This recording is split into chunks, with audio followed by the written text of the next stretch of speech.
సభకు నమస్కారం. మిత్రులారా, పెద్దలారా, మహిళా మనులారా, చాలా ఉద్విగ్నంగా ఉన్న పరిస్థితిలో ఉన్నాం. నిజానికి క్లిష్ట పరిస్థితుల్లో ఉన్న వాళ్ళమే తెలుగు వాళ్ళం, మన కొల్లేరు ప్రజలు. నిజంగా కొల్లేటిలో ఉన్నటువంటి 2 జిల్లాల్లో ఉన్న 76 గ్రామాల్లో విస్తరించి ఉన్న కొల్లేరు ప్రజానీకానికి ప్రతినిధులుగా మీరు అందరూ ఇక్కడికి వచ్చారు. అనేక మంది పెద్దలు ఉన్నారు, ప్రముఖులు ఉన్నారు. చాలామంది చాలా విషయాలు మాట్లాడతారు. వాళ్ళ ఉపన్యాసాలకు అడ్డు రాకుండా కొన్ని ప్రత్యేక విషయాలు మాత్రమే చెప్తాను. ఒక మాట మొదట, రాష్ట్ర రాజకీయాల్లో ముఖాముఖి పోటీలు చూస్తున్నాము, విసిగిపోయాం కూడా. ఇప్పుడు థర్డ్ ఫోర్స్ పవన్ కళ్యాణ్ మనస్ఫూర్తిగా ఆహ్వానిస్తున్నాం.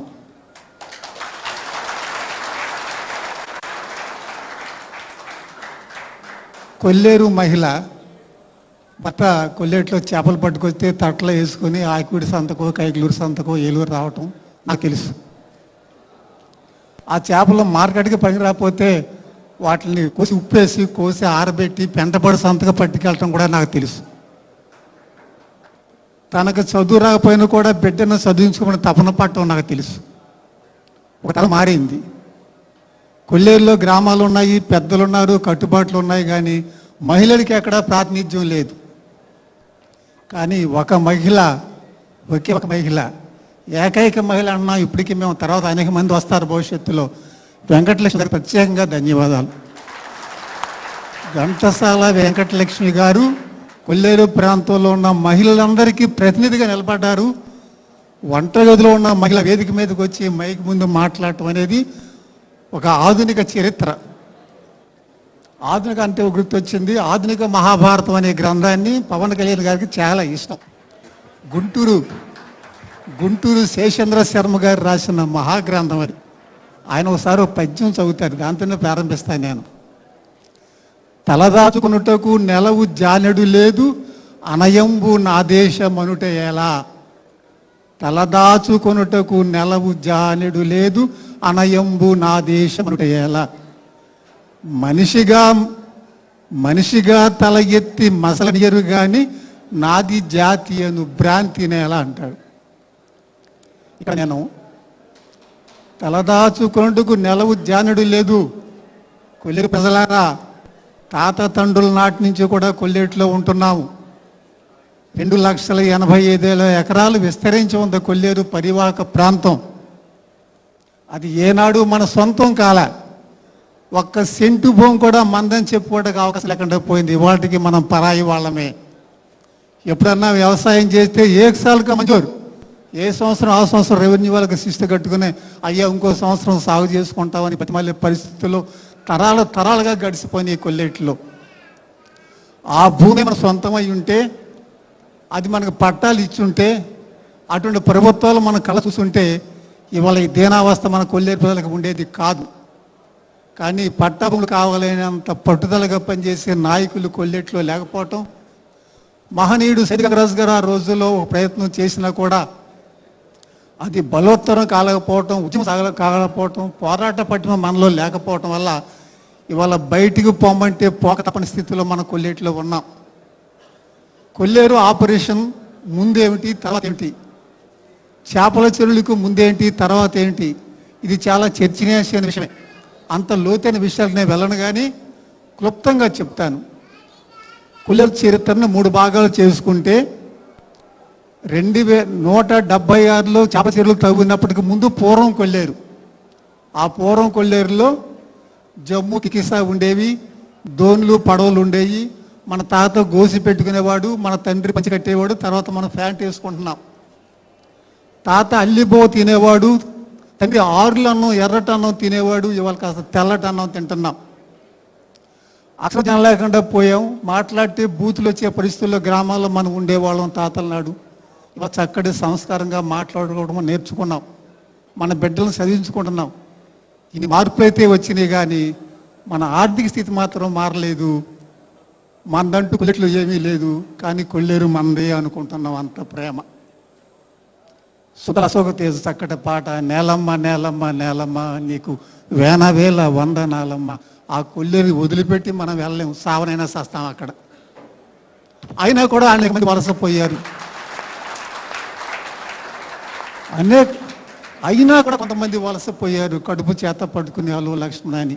ఈ కొల్లేరు ఆపరేషన్ అయిన తర్వాత, కొల్లేరు ఆపరేషన్కు పూర్వం హాయిగా బతికే 30 సంవత్సరాలు చేపల చెరువులు 1976 నుంచి 2006 వరకు 30 సంవత్సరాలు స్వర్ణయుగం మనకి.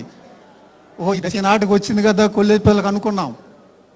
ప్రభుత్వం రూపాయి ఖర్చు పెట్టలే, ప్రభుత్వం గ్రాంట్లు రాలా. మన కష్టంతో మన చేపలు పెంచుకుని మేత వేసుకుని పట్టుకుని సంపాదించుకున్న డబ్బులతో మనం బతికాం. మన ముందున్న ఇస్త్రలాగి ఇస్త్రీ కొట్టినట్టుగా ఆపరేషన్ చేసి చెరువు ధ్వంసం చేసి మనల్ని అగసాట్లు పాలు చేశారు. మన జీవితాలను ఛిద్రం చేసింది ప్రభుత్వం. పోనీ ఏదో మహాకార్యం చేయబోతుందా, ఓ గొప్ప సంకల్పం ప్రభుత్వానికి ఉందా, అయితే ఒప్పుకుందాం, ఏమో ఇంతకన్నా మంచి ప్రయత్నం చేస్తుందామని. సుప్రీంకోర్టు సహకార కమిటీ ఒక మాట అంది, కొల్లేరు ధ్వంసం చేస్తున్నారు సరే, కానీ కొల్లేరు ధ్వంసం చేసే ముందు మీ జీవన ప్రమాణం ఎలా అయితే ఉందో అది అయిన తర్వాత కూడా అలాగే ఉండేటని హామీ చెప్పింది. ఆ మాట పాటించారా? ఆ మాట పాటించి ఈరోజు మనం అంతా వచ్చి పవన్ కళ్యాణ్ గారికి మొరపెట్టుకునే అవసరం ఉండేదా?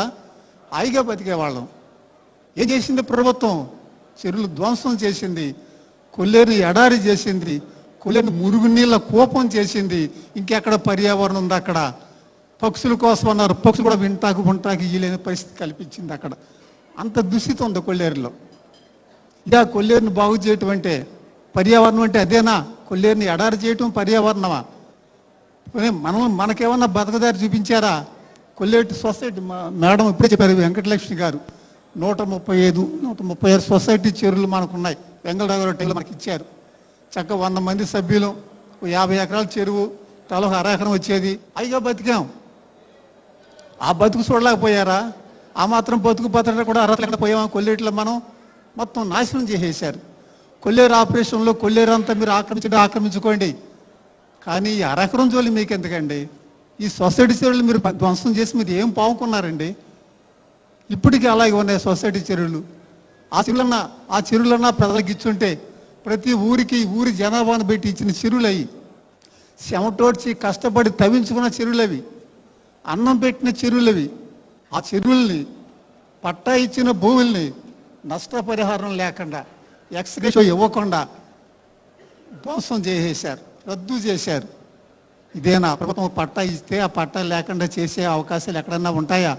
ఎందుకు ఇచ్చింది పట్టా? 1/2 ఎకరం పట్టా మనకు అసలు ఎందుకు తీసుకుంది? సమాధానం ఎక్కడుంది? ఇప్పుడు మేము పవన్ కళ్యాణ్ గారు చర్చించే విషయాల్లో తాత్కాలిక ప్రస్తుతం మనకు పనికొచ్చే విషయాలే మాట్లాడాలని మిత్రులు చెప్పారు నాకు. కానీ దాని మూలాలు కూడా మనకు తెలిసి ఉండాలి కదా, ఈ కష్టానికి మూలం ఏమిటో తెలిసి ఉండాలి కదా. అందుకు ఆ విషయం ప్రస్తావించాను నేను. ఎప్పుడైతే సరే సమయం అయిపోయిందంటారా? సరే, ఎప్పుడైతే ఒక 5 నిమిషాలు ముగించేస్తాను. ఈ కొల్లేరుగా ఉంచాలంటే చాలామంది గొప్పగా చెప్తారు, చరిత్రాత్మకమైన కొల్లేరు. నేను రాసుకున్న పుస్తకాలు అట్టాగా సువిశాలమైన కొల్లేరు ఎక్కడుంది? 10వ కాంటూరు రద్దయిపోయి 5వ కాంటూరుకి వచ్చింది. విశాలమైన కొల్లేరు, సువిశాలమైన కొల్లేరు, చరిత్రాత్మకమైన కొల్లేరు. ఏది మిగిలింది మనకు అక్కడ? కొల్లేరని చెప్పుకోవటానికి, మాదని చెప్పుకోవటానికి. ఇటువంటి కొల్లేరుని కళ్ళ చూడాలంటే ఒక మార్గం ఉంది.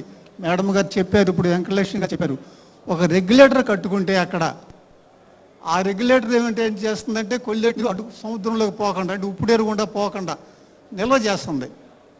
అప్పుడు 4 అడుగులు 5 అడుగులు ఎత్తు నీరు ఉంటుంది. ఆ నీరుంటే కొల్లేరు సరస్సు ఉన్నట్టు కొల్లేరు గ్రామాలకు కాస్త రాక సాగుతాయి. కొల్లేరులో వేటాడే వాళ్ళకి కాస్త చేపలు దొరుకుతాయి. చెరువుల్లో పెంచుకోవడం ఎలాగా లేకపోయింది కదా మనకి, ఆ చేపలు దొరుకుతాయి. అవి పట్టుకుని జీవించే అవకాశం ఉంది. లేదా పర్యావరణం చేసుకున్నా కూడా ఆ బోట్లు తెప్పొచ్చు, పర్యాటకులను తెప్పొచ్చు, వాళ్ళు కొల్లేరంతా చూస్తారు. ఇటువంటి ప్రాంతం ప్రపంచంలో ఎక్కడా లేదు. కొల్లేరంతా విశాలమైనటువంటి ప్రాంతం. చెరువులు చాలా చోట్ల ఉన్నాయి, కానీ చెరువుల్లో గ్రామాలు ఉండి, గ్రామాల్లో మనుషులుండి, ఎక్కడ దిగినప్పుడు మనుషులు మనం ఆహ్వానిస్తుంటే ఎంత ఆనందంగా ఉంటుంది. ఎంతోమంది కొల్లేరు చూడాలంటే తీసుకెళ్ళి పడమ చూపిస్తూ ఉండేవాడిని, ఎంత సంతోషపడేవారు. అది ఏమైంది వాళ్ళ? కనీసం ఒకే ఒక కోరిక పవన్ కళ్యాణ్ గారి దృష్టిలో పెడుతున్నాము, రెగ్యులేటర్ నిర్మాణం జరిగితే కొల్లేరులో నీరు ఉంటుంది, లేకుంటే ఎడారే. నీరు ఎక్కడి నుంచి వస్తుంది? ఇదివరకు వరదలు వచ్చినప్పుడు కొల్లేరు నిండిపోయేది, తర్వాత క్రమంగా తగ్గిపోయేది. నీరున్నప్పుడు చేప పట్టుకునే వాళ్ళం, తగ్గిన తర్వాత పంట పండించుకునేవాడు. 2 మనకి ఆదాయ మార్గాలు. ఒకటి ఖరీఫ్ సీజన్లో, అంటే సార్వా టైంలో మనం దడిగట్టేసుకుని చేపలు పట్టుకునేవాళ్ళం. రబీ సీజన్ దాళ వచ్చేటప్పటికి కొల్లేరు లేదు కాబట్టి వ్యవసాయం చేసుకునేవాళ్ళం. ఇప్పుడు ఇది లేదు, అది లేదు, ఉభయ ప్రశ్నలు కూర్చునే వాళ్ళం మనం. కనీసం ఆ రెగ్యులేటర్ నిర్మాణం పూర్తి చేసి 5 అడుగుల లెవెల్ వరకు నీరు వచ్చినట్లయితే కొల్లేరు కాస్త పచ్చగా ఉంటుంది. ఈ కొల్లి సరస్సులో మనం ఉన్నామన్న అభిప్రాయం కలుగుతుంది, ఉపాధి దొరుకుతుంది. నీరు ఎలా వస్తాయి? ఈ మధ్య కూడా చోట మేము ప్రస్తావించాం కూడా. ఎట్టాగు రాజశేఖర రెడ్డి గారు తగిన కాలం ఉంది, చంద్రబాబు నాయుడు కట్టినటువంటి ఆ ఎత్తిపోతల పథకం ఉంది, పట్టిసీమ ఉంది. అక్కడ ఆ రెండు కలిసి కొంత నీరుని తీసుకొస్తున్నాయి కాబట్టి కనీసం ఇక్కడ నుంచి ఆ వాటర్ని కొల్లేరులోకి డైవర్ట్ చేస్తే కొల్లేరులో ఎప్పుడు నీరు ఉంటుంది. గోదావరి జలాలు కొల్లేరులోకి వస్తే కొల్లేరు పచ్చగా ఉంటుంది. చేపలు పట్టుకోవచ్చు, కొన్ని చోట్ల వ్యవసాయం కూడా చేసుకోవచ్చు. చేపలు పట్టకపోతే వ్యవసాయం చేసుకుంటాం, ఏదో బతకటం మన పాటలు మనం పడతాం. అటువంటి అవకాశం ఒకటి ఉంది. ఆ విషయంలో కొంచెం నేను 10 మాటలు చెప్పిన తర్వాత ఈ 10 చేయమనే కంటే ఒక మాట చెప్పి 1 చేయమంటే ఎవరికైనా సులువుగా ఉంటుంది, ఆలోచించే శక్తి కూడా వస్తుంది, దాని మీద కృషి చేస్తారు. కాబట్టి రెగ్యులేటర్ మా పెద్దలు చాలామంది మాట్లాడతారు, పిలిచారు. ఎవరు మాట్లాడినా ఈ విషయాలే వస్తాయి. అందుకే ఇంకా మిగిలిన విషయాలకి వెళ్ళలే, మాట్లాడే వాళ్ళకి సబ్జెక్టులకు మనం వెళ్ళకూడదు. కాబట్టి నేను ఈ రెగ్యులేటర్ దగ్గర ఆగిపోయాను, ఈ సొసైటీ చెరువు దగ్గర ఆగిపోయాను. 3వ కాంటూర్ అనేది మాత్రం ఇంత క్రితం ఇంటర్వ్యూలో చెప్పాను నేను.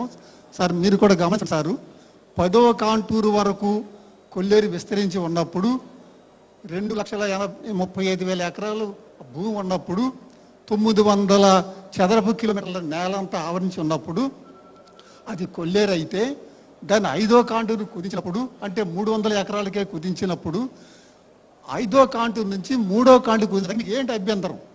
ఒక చోట తప్పాం కదా, లైన్ తప్పాం కదా, 10 నుంచి 5 చేశాం కదా, లేదంటే 10 ఉంచపోయారా? ఇంకా చాలా ప్రాంతం కొల్లేరులో ఉండేది కదా, మాకు వాళ్ళు తోడుగా ఉండేవారు, మా ఏడుపు వాళ్ళు కూడా చేసేవాళ్ళు. అప్పుడు అందరం కలిసి గట్టిగా ప్రయత్నం చేసేవాళ్ళమేమో. ఆ 10వ కాంటూరు 5లోంచి 5 చేశారు. ఇప్పుడు 3 చేయమంటే ఎందుకు చేయరు మీరు? పోనీ సాధ్యం కాదన్నారా? సాధ్యం కదా మాట్లాడేవాళ్ళం కాదు సార్.